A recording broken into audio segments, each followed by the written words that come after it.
Welcome to 1850 Main Street, a place where friends get together and talk about their country and hope for a brighter future. David Zanotti and Alan C. Duncan from the Public Square are at the table today and asking the question, now that Robert F. Kennedy Jr. has suspended his campaign and endorsed Donald Trump, how does the Kennedy factor have the potential to impact this election? So the question is the Kennedy question. Yeah. Big development. If someone had said to us 10 weeks ago, here's what's going to happen in this election. Now, before I put the scenario up, let me say that 20 weeks ago, 30 weeks ago, 10 weeks ago, we were consistently saying across the media that this is way too soon. None of these polls matter because things always happen that no one sees coming. I feel like this election cycle has had about 5 things that nobody saw coming, one after another. The way that life is when you get into these contests. If someone had said you'll be looking at an open seat for the presidency. Was Biden going to die? No. Biden's going to resign? No. Okay. Now I'm really confused. Yeah, tell me more. Yeah. Okay. No, they're just going to switch out candidates. Well, how in the world you can do that? Is that a thing? Do that? Is that a thing you can do? So there. How about this one? Trump's going to get shot. Oh, dear God, no. But he's going to survive. What? Yeah. He's going to stand up after he's shot and raise his fist in the air, bloodied. And create an iconic future textbook photograph. Yeah. No, you can't make this stuff up. Then Kamala Harris is going to come on, and she's going to be secured the shortest field for any candidate to ever run on, and they're going to sequester her much like they sequestered Biden. She's going to come out and make a powerful convention speech, not necessarily truthful, but powerful, and then disappear again in debate preparation, then appear, then disappear, and she will be perhaps actively campaigning maybe 20 days total before the voting begins. What? But wait, there's one more. RFK Jr. is going to withdraw from the race, endorse Trump, and appear at a Trump rally. Yeah. If you were writing a novel, I would have told you got to back at least one of those off. Yeah, Come on. That's not even going to sell on the craziest website, right? And this is what is happening. Now, let me add one more thought to this. Okay. 270 to Win, the website that we've been using since it began, has a interesting tagline. This is not a popularity contest. I didn't know that was their tagline. Yeah, I missed it. This is not a popularity contest. Isn't it? Okay. It's important to remember that this is an electoral college vote. Yeah. So if we add up the fact that Tulsi Gabbard has joined, in essence, the Trump team, particularly because the way she has been abused by Homeland Security, the Department of Justice, in regards to the no-fly list. Bobby Kennedy Jr. has endorsed and appeared at a Trump rally and has actually been projected by the President Trump, if he is reelected, that Bobby Kennedy Jr. will have a role in the administration investigating the assassination of his uncle, his father, and President Trump. That gets my attention. And that President Trump would adopt much of what Bobby Kennedy's talking about in regards to the needs to go after both Big Pharma and the food crisis in our country, the health crisis in our country. And Donald Trump would pick J.D. Vance, a former opponent, as his vice president. There's a pattern here. The pattern is conversion. The pattern is young people. The pattern is iconic people. Sure, Hollywood is predictably all going to Kamala Harris. Of course, academia is with Kamala Harris. Big Pharma is, I don't know where they are. They're getting beat up by both sides pretty good right now, and more power to them. All right, but the fact is that Hollywood and Silicon Valley is, and the corporate media and the big media online media, tech giants are all predictably there for Harris. And they had a good convention. Well, and I think that brings up RFK Jr.'s use of alternative media. When he first launched his campaign, he was hitting all the major podcasts that you could possibly think of. And I was wondering if he was peaking too early. He made the rounds months and months and months ago.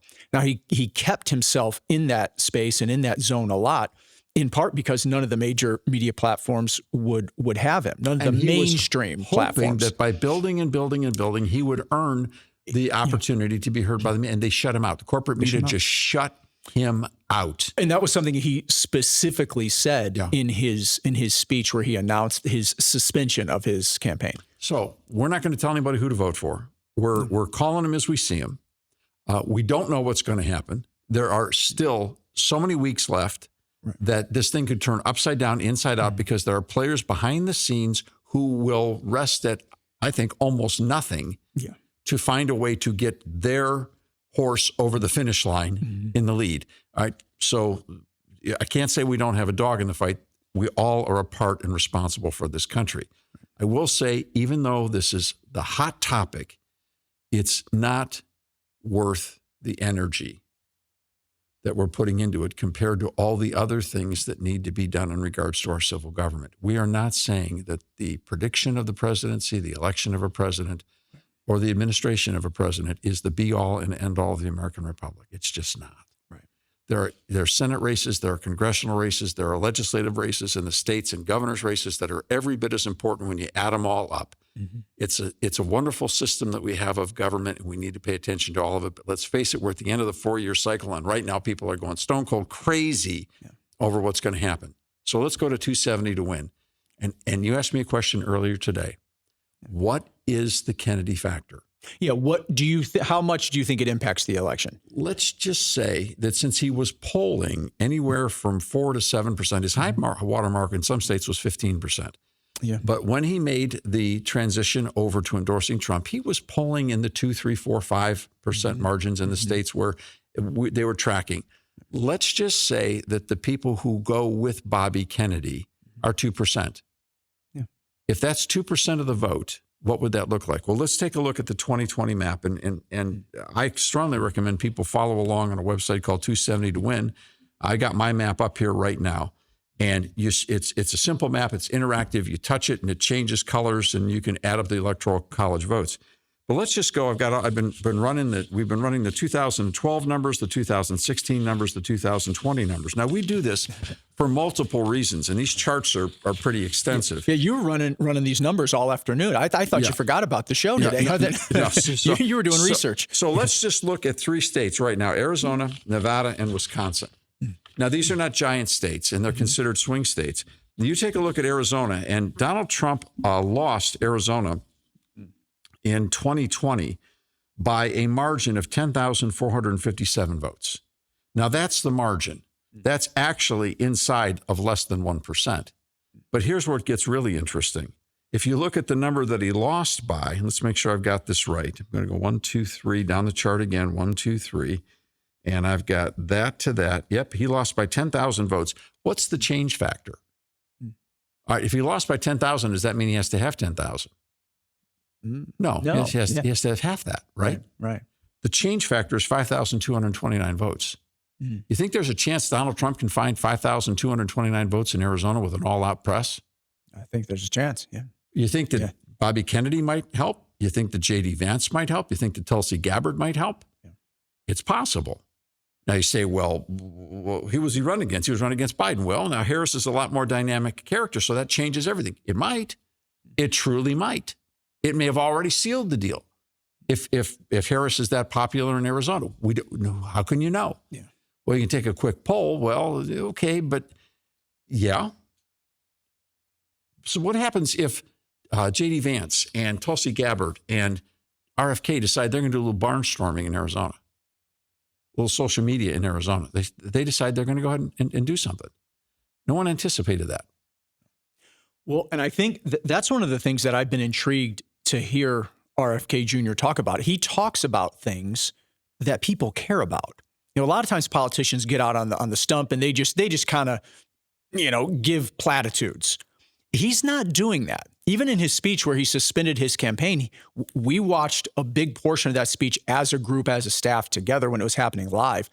And you mentioned this, we looked around the room and there were people just nodding, tracking with what he was saying, interested in what he had to say, particularly about children's health and our food supply in this country. That's right, particularly the moms in the room. We're most affirmative. Mm-hmm. Okay, that's Arizona. That's one state. So let's take a second state, Nevada.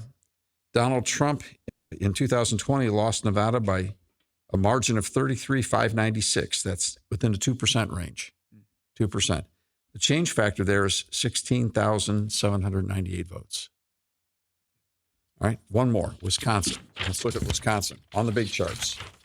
We look at Wisconsin, and what you come up with is Donald Trump lost Wisconsin by 20,682 votes. That's a 1% margin. And that change factor is 10,342.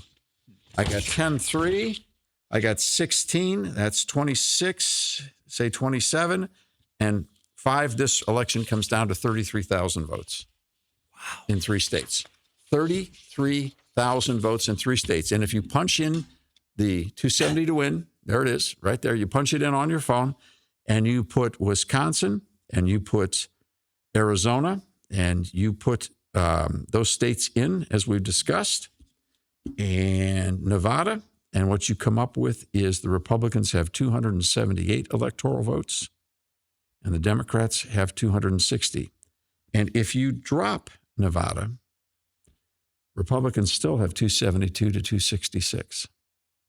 So what it comes down to is if Donald Trump wins Wisconsin and Arizona and predictably wins Georgia and North Carolina, which he lost last time, which he's projected clearly to be in the winning column for this time, he wins 272 to 266.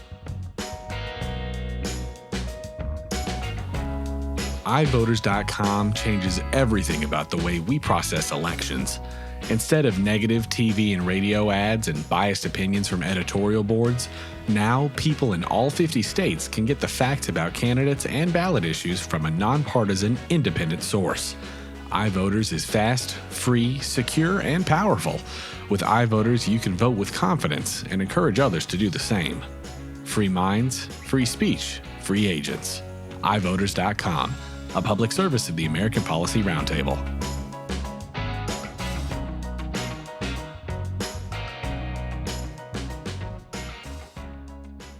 It's amazing how small the amount of votes. So you asked me what the Kennedy factor is? Any factor that can alter this election by 50,000 votes one way or another in a combined 3 states is the difference. That's how close this election is. Now you say, well, that's how evenly the nation's divided. Depends on how you look at it. Because when the framers put this country together in a constitutional format, they made multiple layers of representation and multiple methods of voting. So right now, when you look at that map, it comes out to be about 28 states would be voting for Trump and 22 states would be voting for Biden. So if you look at the number of states, well, there clearly are more states that are for Trump than there are for Biden. Right? That's the way it kind of shapes up. That doesn't mean that the popular vote could very well go the other way. So there are competing sets of standards by which we do this because of the design that we don't want a country that is simply ruled by 51% at all times in all circumstances. We want to make a balance and checks kind of system. So the Electoral College makes sense because the framers wanted the states to elect the president. Right. They weren't in favor of a simple popular vote for the presidency. That made them uncomfortable. They wanted the states to be vested so that the states would trust the federal government and the federal administration. That was the idea. That's why the Electoral College still works. Yeah. Well, and people tend to complain about the Electoral College if they lose. Right. But you know the game you're playing when you go in.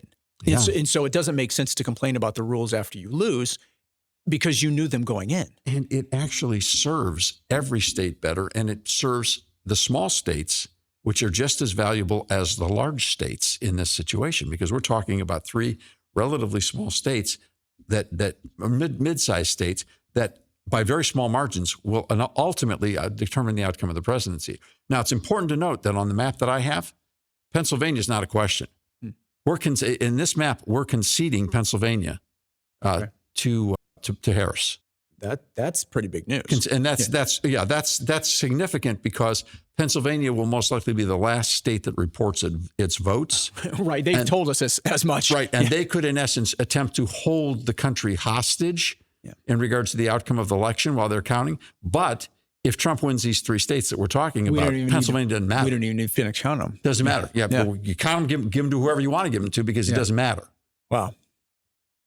So that's where the election has the potential. That's, in essence, the question you ask is shrouded in the Kennedy question. Yeah. And we're answering is if he brings 2% in just a handful of states, it's a big, big, big margin because it could be the margin of victory. But if anything or anyone or any event turns this race by 1 or 2% in a handful of states, then it changes the outcome altogether. Well, and this presumes that everybody shows up and votes in their state as expected, no matter what, even if you're not these 3 states. It's a really good point because, yes, and because this particular map is built off of 2020 numbers, which are exceptionally unusual numbers because of the vast volume of mail-in ballots predicated upon COVID. There's no way of knowing if the Republicans will bring out 75 million votes this time, if the Democrats will bring out 80 million votes. Don't know. We don't know for sure. All we know is we're working off of what I would say is the toughest number you could work off of in regards to, we're working off the number of how much Donald Trump lost by. Yeah. And even though he was beaten, if you will, by a 5 million vote popular vote count, it was only a handful of votes in a small number of states in the Electoral College. And so this is how this thing could turn around. So 2%, 2% at this stage of the game is a big number.